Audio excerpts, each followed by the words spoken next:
Hello, harness racing update fans. I'm Heather Vitale. While day one and day two from the Lexington Select Yearling Sale are traditionally known for bringing big prices and babies with lots of black type, let me just tell you that the equines being showcased on day three, well, there's definitely no shame in their game either. Let's see a little inside look from Wednesday night at Fasig-Tipton. Ron, I'm going to get your analysis of what day three is all about, because we see day one, day two, big money horses, but what do you think about the day three horses? Day three, you're taking either a younger family that hasn't quite yet taken off, that hasn't produced a big horse, but still is capable of it, or you're taking a horse with some conformational flaw, a little bit small, a little bit big, something like that. Doesn't mean you can't get a great horse out of day three. You're just going to comb through it a little bit more. You got to, maybe look, for a diamond in the rough, but still there'll be a lot of good horses, and you'll have the occasional that family that just took off, and that'll end up being your sale topper for the day. We're in the midst of day three. How many have you gotten so far? I think we're up to 15. We were very heavy first day, I think 10 or 11 the first day, and then 3 or 4 the second day. And we kind of do that anymore. We've got, better owners. We've done all right, and so we kind of get to pick from the cream of the crop, or at least, near that. Pretty much, we buy what we like now, so it's a nice advantage. But still, I miss the days of shopping through these things. Maybe I was a little bit more effort before, but we still have a few on the list today and tomorrow, so we'll see.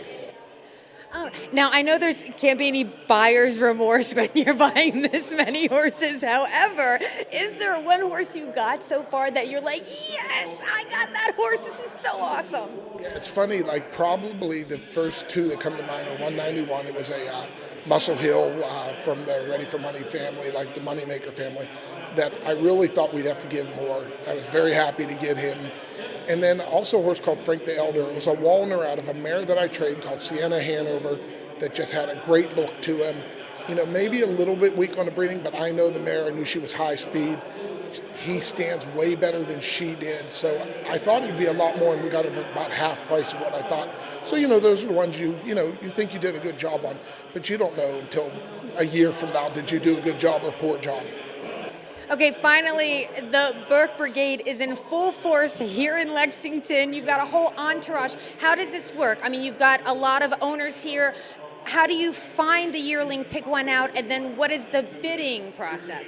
Pretty much everybody helps out. There's a lot of looking at tapes, looking at videos, inspecting horses, which I end up inspecting every horse too. Maybe they looked at them, maybe they cut some off, because I'm a little pickier than everybody else. So if they took one off, I probably wouldn't have liked it anyhow. But then when it comes to bidding, I pretty much do the bidding. But I talk to my guys, where are they comfortable being, where they, especially once we get to the higher one. You got to, when you're going in a couple $100,000, you got to kind of have an idea of, the other ones, we just buy them, and we wait for people to call and say, I'll take that, I'll take that. And usually by the end of the night, the first 10 were sold easily, and it's kind of worked for us. That's a different system, but we have a bunch of owners that are like it, and they see what they like, and they call and say, and I tell them, you're going to have to get in early, because if you call within 20 minutes, they're probably gone. I will keep that in mind when I want to start owning horses with you, but best of luck with these that you got at the sale. On Monday night, Marcus Melander bought hip number 89, Cadena, a Walner filly out of a Mission Brief for $725,000.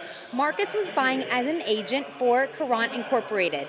Then on Wednesday, he also paid an impressive price of $160,000 for hip number 392, Play Fiercely, also for Courant and also a Walner. Marcus, every time I turn around, you're either buying a Walner or you're bidding on a Walner. What's the deal with that? I don't know, but they look very good. I'm very happy with how they look, and hopefully they show that on the track later. Tell me about this trotter in particular tonight, Play Fiercely, the one you paid $160 for. It was a very nice colt with great pedigree. I really liked him, when I saw him at the farm, and Anders also really liked him, and we're very thrilled. Is Anders usually here in Lexington for this? Yeah, he's been here every year, so obviously this year he's not. So, but he's still buying horses, so that's good. Yeah, We want to say, oh, Anders, we miss you so much. We wish you were here. Yeah, exactly. But the title of the evening sale topper went to hip number 477, Knockout Lindy, a Muscle Hill colt out of Kinda Crazy Lindy. Consigned by Preferred Equine, the trotter was bought for $172,000 by Ken Jacobs. Randy, how are your feelings about day 3 now that it is in the books? Well, I think that it was a good session. Our average is around almost 70,000, so it's good for the 3 days. And tonight we average about 33,000. Those trotters, man, they're lighting up the tote board here. If we call it the tote board, the sales board. Yeah, they sure are. They like the trotters, so we're very pleased with the way the sale's gone, considering everything. Yeah, what have you noticed, like as far as like, everyone's social distancing, wearing the masks? I think that everyone's being really good about things. Yeah, I think so too. I think that that part's going well. And of course, we'd like to see the crowd a little bigger, but there's a lot of people that did not come into town, and that's understandable under the conditions. Then how is the phone bidding doing in the online bidding? It's all going pretty smoothly, I think. Phone bidding is going well. The online bidding's going fantastic. All right, well, we'll be back for day 4. We'll be here. Thank you so much for joining me. And remember, for an ultimate recap of the Lexington Select Yearling Sale, just check out harnessracingupdate.com. I'll see you tomorrow. I'm Heather Vitale.